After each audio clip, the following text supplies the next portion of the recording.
ସାଙ୍ଗମାନେ ସମସ୍ତେ ଚାହାନ୍ତି ତାଙ୍କ ଘରେ ମା ଲକ୍ଷ୍ମୀ ବାସ କରନ୍ତୁ।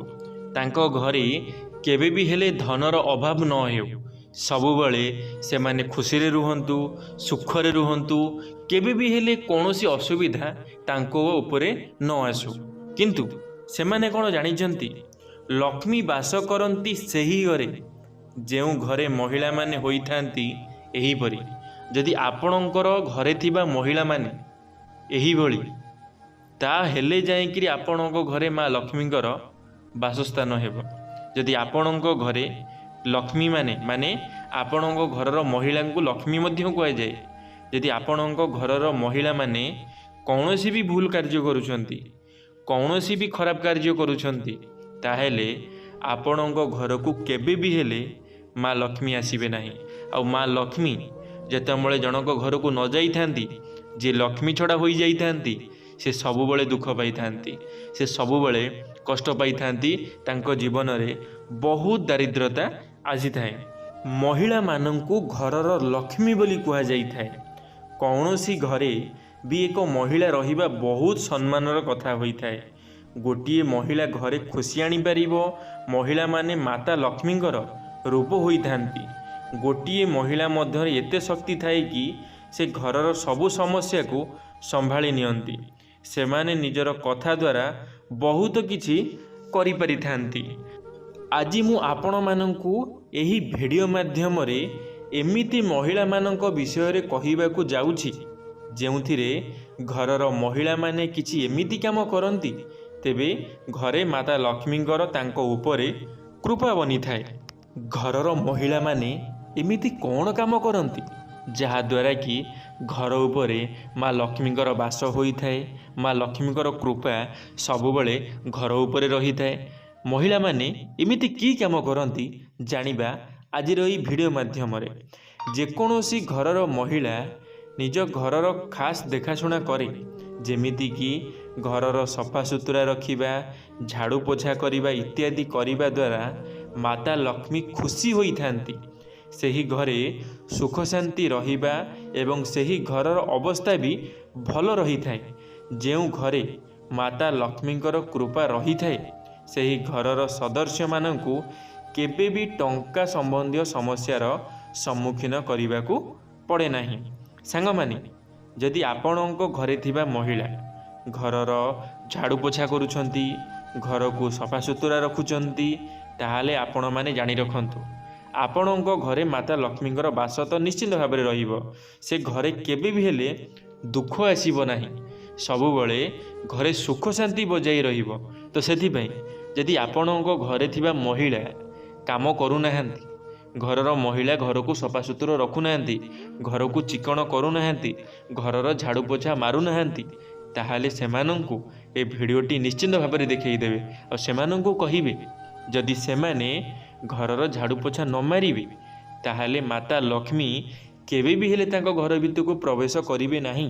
ସେମାନେ ଯେତେ ବି ମାତା ଲକ୍ଷ୍ମୀଙ୍କୁ ପୂଜା କରନ୍ତୁ, ଯେତେ ବି ଭୋଗରାଗ ଲଗାନ୍ତୁ, କେବେ ବି ହେଲେ ମା ଲକ୍ଷ୍ମୀ ପ୍ରବେଶ କରନ୍ତି ନାହିଁ ଯେଉଁ ଘର ସଫାସୁତୁରା ନଥାଏ। ତ ସେଥିପାଇଁ ନିଜ ଘରକୁ ସବୁବେଳେ ସଫାସୁତୁରା ରଖନ୍ତୁ। ତାପରେ ମାତା ଲକ୍ଷ୍ମୀଙ୍କୁ ପ୍ରସନ୍ନ କରିବା ପାଇଁ ଆପଣମାନେ ପୂଜାପାଠ କରିପାରିବେ। କିନ୍ତୁ ପ୍ରଥମରେ ଘର ସଫାସୁତୁରା ରଖନ୍ତୁ। ଘରେ କାହାକୁ ବି ଖରାପ ଭାଷାରେ କଥାବାର୍ତ୍ତା କରନ୍ତୁ ନାହିଁ। ସବୁବେଳେ ସଫାସଫି କରିକି ଯଦି ରଖିବେ, ତାହେଲେ ଯାଇକରି ମାତା ଲକ୍ଷ୍ମୀ ଶ୍ରୀୟା ଚାଣ୍ଡାଳୁଣୀ ଘରକୁ ଚାଲି ଯାଇଥିଲେ, କିନ୍ତୁ ଗୋଟିଏ ଭଲ ଲୋକ ଘରକୁ ଆସିନଥିଲେ। କାହିଁକି ନା ତା ମନ ଭଲ ନଥିଲା, ସେ ଘରକୁ ସଫାସୁତୁରା ରଖିନଥିଲା। ତ ସେଥିପାଇଁ ଆପଣମାନେ ଘରକୁ ସଫାସୁତୁରା ରଖନ୍ତୁ। ତାପରେ ଭଗବାନଙ୍କୁ ସ୍ମରଣ କରନ୍ତୁ, ମାତାଙ୍କୁ ସ୍ମରଣ କରନ୍ତୁ। ନିଶ୍ଚିନ୍ତ ଭାବରେ ମାତା ଆପଣଙ୍କ କଥା ରଖିବେ ଆଉ ଆପଣଙ୍କ ଘରକୁ ନିଶ୍ଚିନ୍ତ ଭାବରେ ଆସିବେ। ଯେଉଁ ଘରେ ମହିଳାମାନେ ନିଜ ମନରେ ଦାନ ଦକ୍ଷିଣାର ଭାବନା ରଖିଥାନ୍ତି, ସେହି ଘରେ ସବୁବେଳେ ସୁଖ ଶାନ୍ତି ବନି ରହିଥାଏ। ଦାନ କରିବା ଦ୍ୱାରା ମନ ସ୍ୱଚ୍ଛ ରହିଥାଏ, ଲୋକମାନଙ୍କ ପ୍ରତି ପ୍ରେମ ମଧ୍ୟ ବଢ଼ିଥାଏ। କୌଣସି ଗରିବ ବ୍ୟକ୍ତିକୁ ସାହାଯ୍ୟ କରିବା ଦ୍ୱାରା ମନ ବହୁତ ପ୍ରସନ୍ନ ହୋଇଥାଏ। ସେହି ଗରିବ ବ୍ୟକ୍ତିଙ୍କ ଠାରୁ ଆଶୀର୍ବାଦ ମିଳିଥାଏ। ଏହାଦ୍ୱାରା ମାତା ଲକ୍ଷ୍ମୀଙ୍କର କୃପା ଆପଣଙ୍କ ଉପରେ ସର୍ବଦା ବନି ରହିଥାଏ। ସାଙ୍ଗମାନେ, ଆପଣଙ୍କ ମନରେ ସବୁବେଳେ ଦାନ ଧର୍ମ ରହିବା ଦରକାର। ଆପଣ ଯେତେ ବି ଗରିବ ହେଇଥାନ୍ତୁ ବା ଗୋଟିଏ କୋଟିପତି ହେଇଥାନ୍ତୁ, ଯଦି ଆପଣମାନେ କାହାକୁ ସାହାଯ୍ୟ କରିନାହାନ୍ତି, ଆପଣଙ୍କୁ ଦାନ ଧର୍ମ କରିବାକୁ ଭଲ ଲାଗେ ନା, ଆପଣଙ୍କୁ କାହାକୁ ସାହାଯ୍ୟ ସହଯୋଗ କରିବା ପାଇଁ ଭଲ ଲାଗେ ନା, ତାହେଲେ ଜାଣି ରଖନ୍ତୁ ମାତା ଲକ୍ଷ୍ମୀ କେବେ ବି ହେଲେ ତୁମ ପାଖକୁ ଆସିବେ ନାହିଁ, କେବେ ବି ହେଲେ ତୁମେମାନେ ଭଲରେ ରହିପାରିବ ନାହିଁ। ତ ସେଥିପାଇଁ ମାତା ଲକ୍ଷ୍ମୀଙ୍କ କହିବା ଅନୁସାରେ ଯଦି ତୁମ ପାଖରେ କିଛି ବି ଅଛି, ତୁମେ ଯଦି କିଛି ଦାନ କରି ଶିଖିଛ, ଯଦି ତୁମେ ଯାହାକୁ ଦାନ କରୁଛ, ଯଦି ଭଲ ମନରେ ଦାନ କରୁଛ, ତୁମ ମନରେ କୌଣସି ବି ଘୃଣା ନାହିଁ, ତମେ ଗୋଟିଏ ଗରିବ ଲୋକ ହେଉ କି ଗୋଟିଏ କମ୍ ବୟସର ଲୋକ ହେଉ କି ଗୋଟିଏ ଧନୀ ଲୋକ ହେଉ, ସମସ୍ତଙ୍କୁ ଆପଣମାନେ ସମାନ ଦେଖୁଛ, ସମସ୍ତଙ୍କୁ ସମ୍ମାନ ଦେଇ ଶିଖିଛ, ତାହେଲେ ଯାଇ ତୁମେମାନେ ତୁମ ଜୀବନରେ ଖୁସିରେ ଜୀବନଯାପନ କରିପାରିବ। ତୁମେମାନେ ଖୁସିରେ ଜୀବନଯାପନ କରିବା ସହିତ କେବେ ବି ହେଲେ ତୁମକୁ ଧନର ଅଭାବ ହେବ ନାହିଁ। ତ ସେଥିପାଇଁ ଗୋଟିଏ କଥା ସବୁବେଳେ ମନେ ରଖିଥାନ୍ତୁ, କେବେ ବି ହେଲେ ଏମିତି କାମ କରନ୍ତୁ ନାହିଁ ଯାହାଦ୍ୱାରା କି ତୁମେ ନିଜର ସମ୍ମାନକୁ ତୁମେ ନିଜେ ହାନି କରି ବସିବ। ତ ସେଥିପାଇଁ ଦାନ ଧର୍ମ ହେଉଛି ଆମ ହିନ୍ଦୁ ଧର୍ମରେ ଗୋଟିଏ ପ୍ରଥମ କାମ। ଆମର ଗୋଟିଏ ପ୍ରଥମ ପରମ୍ପରା ହେଉଛି, ଯଦି ଆମ ଦୁଆର ମୁହଁକୁ କେହି ବି ଗୋଟିଏ ଦୁଃଖୀ ରଙ୍କି ଆସୁଛି, କେହି ବି ଗୋଟିଏ ଗରିବ ଲୋକ ଆସୁଛି, ତାହେଲେ ଆମେ ତାକୁ କିଛି ସାହାଯ୍ୟ କରିବା। ସିଏ ହେଉଛି ଆମର ଧର୍ମ। ଗୋଟିଏ ଗରିବ ଲୋକକୁ ସାହାଯ୍ୟ କରିବା, କିଛି ଖାଇବାକୁ ଦେବା, କିଛି ପିନ୍ଧିବା ପାଇଁ ଦେବା, ସିଏ ହେଉଛି ଆମ କର୍ମ। ଯଦି ଆମେ ସେ କର୍ମକୁ ଠିକ୍ସେ କରିପାରୁନାହୁଁ, ଆମେ ଯଦି ସେ କର୍ମରୁ ପଛ ଘୁଞ୍ଚା ଦେଉଛେ, ତାହେଲେ କେମିତି ଆମକୁ ମାତା ଲକ୍ଷ୍ମୀ ଆମ ଘରକୁ ଆସିବେ, ଆମକୁ ସବୁବେଳେ ଖୁସିରେ ରଖିବା ପାଇଁ ଚେଷ୍ଟା କରିବେ। ଆମେ ତ ଯେତେ ବି ପୂଜା କରିବା, ଯେତେ ବି ଭଗବାନଙ୍କ ପାଖରେ ଦୀପ ଜାଳୁ କି ଭଲ ଭୋଗ ଲଗେଇଲେ କ'ଣ ହେବ, ଆମ ମନ ତ ଖରାପ ରହୁଛି ନା।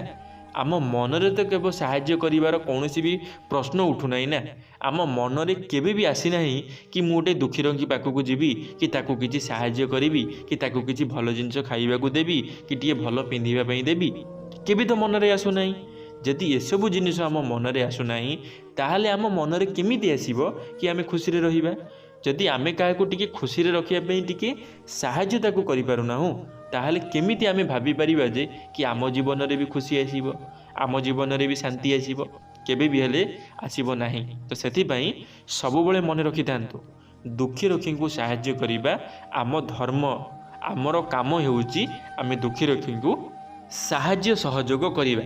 ସାଙ୍ଗମାନେ, ମୁଁ ଆପଣମାନଙ୍କୁ ଯାହା ବି କହିଲି, ଯଦି ଆପଣମାନେ ସେହି କଥା ଗୁଡ଼ିକୁ ଅକ୍ଷରେ ଅକ୍ଷରେ ପାଳନ କରିବେ, ତାହେଲେ ଆପଣଙ୍କ ଜୀବନରେ କେବେ ବି ହେଲେ ଦୁଃଖ ଆସିବ ନାହିଁ। ସବୁବେଳେ ମାତା ଲକ୍ଷ୍ମୀ ଆପଣଙ୍କ ଉପରେ ପ୍ରସନ୍ନ ରହିବେ, ଆଉ ଆପଣଙ୍କୁ କେବେ ବି ହେଲେ ଧନର ଅଭାବ ଦେଖାଯିବ ନାହିଁ। ତ ସେଥିପାଇଁ ଆପଣମାନେ ଆଉ କାଳ ବିଳମ୍ବ ନ କରି ଏହିସବୁ କାମ ଆପଣଙ୍କ ଘରେ ଥିବା ମହିଳାମାନଙ୍କୁ କହିଦିଅନ୍ତୁ। ସେମାନେ ଏହି କାମ ସବୁ କରିବା ନିହାତି ଆବଶ୍ୟକ। ଯଦି ଭିଡ଼ିଓଟି ଆପଣମାନଙ୍କୁ ଭଲ ଲାଗିଥିବ, ଯଦି ଭିଡ଼ିଓରୁ ଆପଣମାନଙ୍କୁ କିଛି ବି ଶିଖିବା ପାଇଁ ମିଳିଥିବ, ତାହେଲେ ଲାଇକ୍ଟିଏ ନିଶ୍ଚିତ ଭାବରେ କରିଦେବେ। କମେଣ୍ଟ ବକ୍ସରେ ଆପଣମାନଙ୍କର ମତାମତ ରଖିବେ। ଯଦି ଆପଣମାନେ ଆମ ଟକିଂ ୱାର୍ଲ୍ଡ ୟୁଟ୍ୟୁବ୍ ଚ୍ୟାନେଲରେ ପ୍ରଥମ ଥର ପାଇଁ ଚ୍ୟାନେଲଟିକୁ ସବସ୍କ୍ରାଇବ୍ ନିଶ୍ଚିତ ଭାବରେ କରିଦେବେ। ଧନ୍ୟବାଦ ସାଙ୍ଗମାନେ। ଜୟ ଶ୍ରୀ ଜଗନ୍ନାଥ, ଜୟ ମା ଶାରଳା, ଜୟ ଶ୍ରୀକୃଷ୍ଣ।